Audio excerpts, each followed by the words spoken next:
You may have heard of Schrödinger's cat, but may not know exactly what it refers to. That is because it can be quite a complex concept to grasp.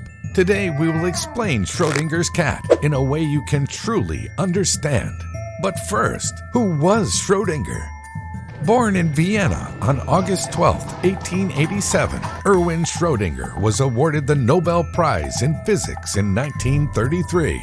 Schrödinger is famous for his work in quantum theory, particularly for the Schrödinger's wave equation, which described the behavior of quantum particles, which act like both waves and particles. His equation provided solutions in which wave functions are related to the probable occurrence of physical events. A man of many talents, Schrödinger also attempted to show how quantum mechanics could be used to explain the stability of genetic structure. However, despite all this, the issue of the role of probability in quantum theory made Schrödinger, along with some other physicists, very unhappy, and he devoted a great deal of time to developing philosophical objects to the standard interpretation of his own theories. The most famous of these is a thought experiment, now referred to as Schrödinger's cat. The thought experiment was an attempt to refute an idea proposed by physicists in Copenhagen.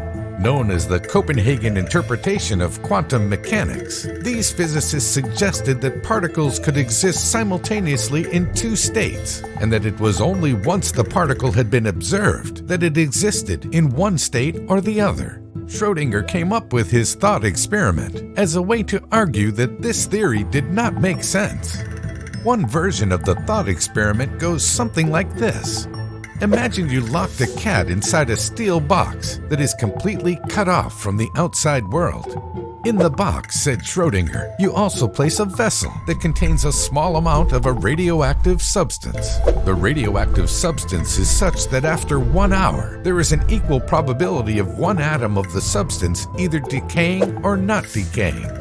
You also place a Geiger counter inside the box, which can detect if radioactive decay has taken place. The Geiger counter is connected to a hammer perched above a small glass container holding a poisonous gas.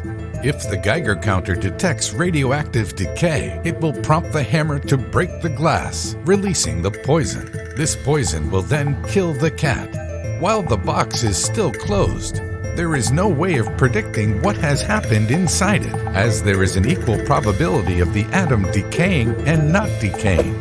We therefore cannot know whether the cat is dead or alive until we open the box. Speaking in terms of quantum mechanics, as long as the box is still closed, we could say that the cat exists in a superposition of states, both alive and dead. Once the box is opened, the atom's wave function collapses, and one outcome is observed. Schrödinger argued that this outcome was quite ridiculous, as you could not possibly have a cat that is both alive and dead.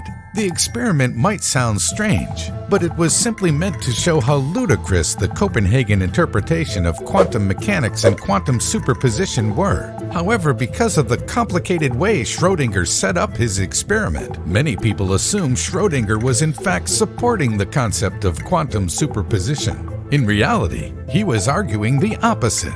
It should be noted, though, that while quantum superposition can seem silly when applied to everyday objects in the macro world, the theory is not without merit. It does in fact work for quantum particles like electrons. On a final note, we would like to share this little fun fact.